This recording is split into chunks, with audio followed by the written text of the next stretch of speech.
আসসালামু আলাইকুম। এখন দেখবেন সংবাদ শিরোনাম। ইসরায়েলে গুরুত্বপূর্ণ স্থাপনা লক্ষ্য করে ভারী ক্ষেপণাস্ত্র ছুড়েছে ইরান। ব্যাপক ক্ষয়ক্ষতির দাবি, পূর্ণ শক্তিতে তেহরানে হামলা চালানো হচ্ছে দাবি মার্কিন প্রেসিডেন্টের। জ্বালানি সংকট আতঙ্কে চাহিদার অতিরিক্ত তেল নিতে ফিলিং স্টেশনে দীর্ঘ সারি। যানবাহনে জ্বালানি বিক্রির সীমা বেঁধে দিয়েছে বিপিসি, অহেতুক মজুদ না করার আহ্বান। প্রধানমন্ত্রীর প্রথম ইফতার আয়োজন কূটনীতিকদের সম্মানে। জাতিসংঘ সাধারণ পরিষদে বাংলাদেশের প্রার্থীকে সমর্থন দিতে সদস্য দেশগুলোর প্রতি আহ্বান। শুধু প্রতিবাদ নয়, অন্যায়ের বিরুদ্ধে গড়ে তোলা হবে প্রতিরোধ। মন্তব্য জামায়াত আমিরের। ২৪-এর চেতনা সমুন্নত রাখার প্রত্যয়। এতক্ষণ শুনছিলেন সংবাদ শিরোনাম, এখন দেখবেন বিস্তারিত। ইরানের একের পর এক মিসাইল হামলায় কেঁপে উঠল ইসরায়েল। শুক্রবার বেন গুরিয়ন বিমানবন্দর, হাইফা পোর্ট সহ রাজধানী তেল আবিবের বিভিন্ন স্থানে ক্ষেপণাস্ত্র হামলার কথা জানিয়েছে ইরানের বিপ্লবী গার্ড বাহিনী।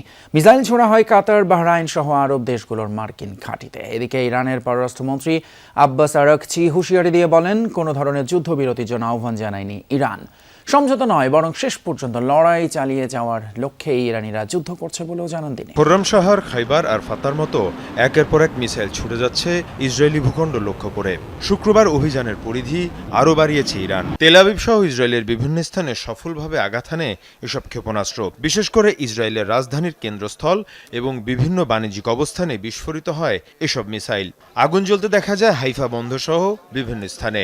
এর পাশাপাশি ইসরায়েলের সবচেয়ে বড় এবং প্রধান বিমানবন্দর বেন গুরিয়নও আঘাত হানে ইরানি ক্ষেপণাস্ত্র। এ অবস্থায় আন্তর্জাতিক গণমাধ্যম এনবিসিতে দেওয়া সাক্ষাৎকারে ইরানের পররাষ্ট্রমন্ত্রী আব্বাস আরাকচি হুঁশিয়ারি দিয়ে বলেন, কোনো ধরনের সমঝোতা কিংবা অস্ত্রবিরতিতে যাবে না ইরান, অব্যাহত থাকবে লড়াই।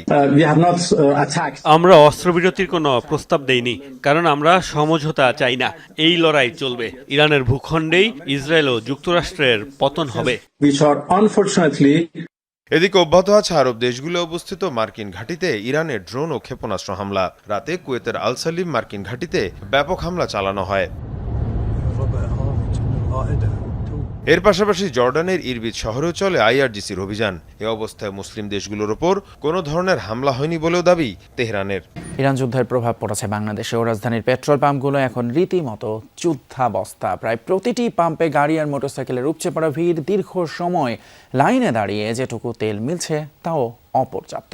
মজুদ ফুরিয়েছে অনেক পাম্পে। অন্যদিকে তেল দেওয়ার ব্যাপারে সরকারের নেওয়া সিদ্ধান্তের বিষয়ে মিশ্র প্রতিক্রিয়া দেখা যাচ্ছে।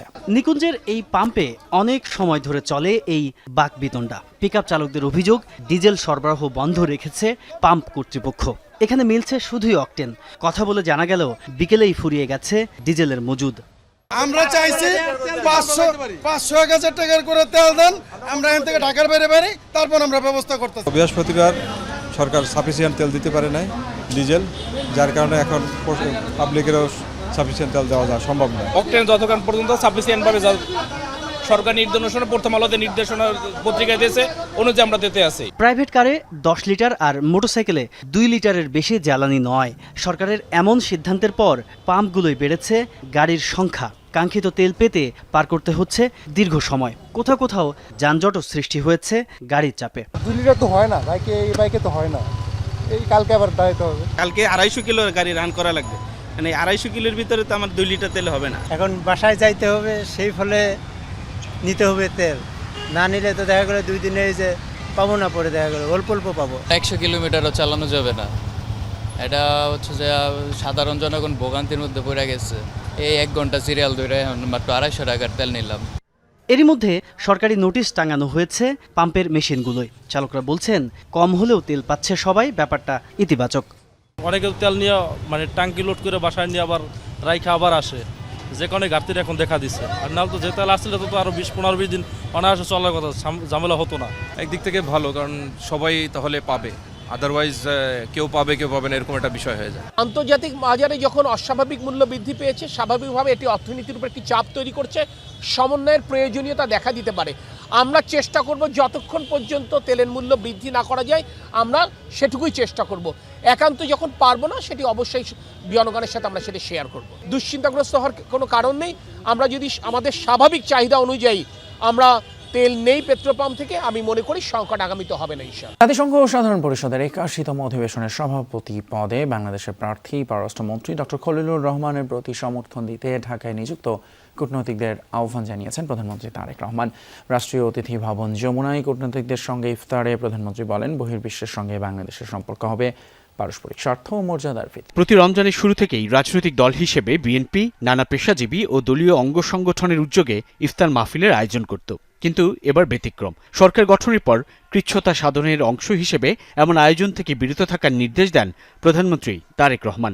সরকার প্রধান হিসেবে নিজের বরাদ্দকৃত বাসভবন যমুনায় আনুষ্ঠানিকভাবে না উঠলেও প্রথম কোনো আয়োজন করলেন কূটনীতিকদের সম্মানে। ঢাকায় নিযুক্ত বিভিন্ন দেশের কূটনীতিকদের সাথে পরিবারের বাইরে রোজায় প্রথম কোনো ইফতারে যোগ দিলেন প্রধানমন্ত্রী, যেখানে যোগ দেন প্রায় সব দেশের রাষ্ট্রদূত। পরিবারের সদস্যদের নিয়ে কুশল বিনিময় শেষে ইফতার পূর্ব সংক্ষিপ্ত বক্তব্য রাখেন তারেক রহমান। জাতিসংঘ সাধারণ পরিষদের সভাপতি পদে বাংলাদেশের প্রার্থীকে বিজয়ী করতে সদস্য দেশগুলোর প্রতি আহ্বান জানান Tarique Rahman. To introduce our candidate for the presidency of the 81 session of the United Nations General Assembly, Foreign Minister Dr. Khalilur Rahman. Through this nomination, we demonstrate our enduring revolt for constructive global engagement. I look forward to your government's support to his candidature. জুলাইয়ের চেতনা সমুন্নত রাখতে 11 দলীয় ঐক্যে যে কোনো ত্যাগ স্বীকারে প্রস্তুত বলে মন্তব্য করেছেন জামায়াত ইসলামের আমির ডক্টর শফিকুর রহমান। সাবেক দুই উপদেষ্টার কর্মকাণ্ড প্রসঙ্গে তিনি বলেন, অপরাধ করে কারো নিস্তার নেই। এর আগে দলটির সেক্রেটারি জেনারেল মিয়া গোলাম পরওয়ার ইলেকশন ইঞ্জিনিয়ারিং এর অভিযোগ এনে বিদায়ী অন্তর্বর্তী সরকারের উপদেষ্টা রিজওয়ানা হাসান এবং পররাষ্ট্রমন্ত্রী খলিলুর রহমানকে গ্রেপ্তারের দাবি করে। বিশিষ্ট ব্যক্তিদের সম্মানে রাজধানীর বিজয়নগরের একটি হোটেলে ইফতার মাহফিলের আয়োজন করে খেলাফত মজলিস। বিভিন্ন রাজনৈতিক দলের নেতাকর্মী ও সমাজের গণ্যমান্য ব্যক্তিরা এতে অংশ নেন। ইফতার অনুষ্ঠানে যোগ দিয়ে সংসদের বিরোধী দলীয় নেতা ডাক্তার শফিকুর রহমান বলেন, জুলাই না আসলে দেশে নির্বাচনই হতো না, তাই জীবন থাকতে 24-এর চেতনাকে হারিয়ে যেতে দেয়া হবে না। যে 24 মানুষের জীবনের মূল ঘুরিয়ে দেওয়ার জন্য এসেছিল, যে 24-এর অসংখ্য যোদ্ধা জীবন দিয়ে দুনিয়া থেকে বিদায় নিয়েছে, আমাদের ঘাড়ের উপর তাদের লাশ রেখে গেছে। আমরা সেই লাশের অবমাননা করব না, করতে দিব না।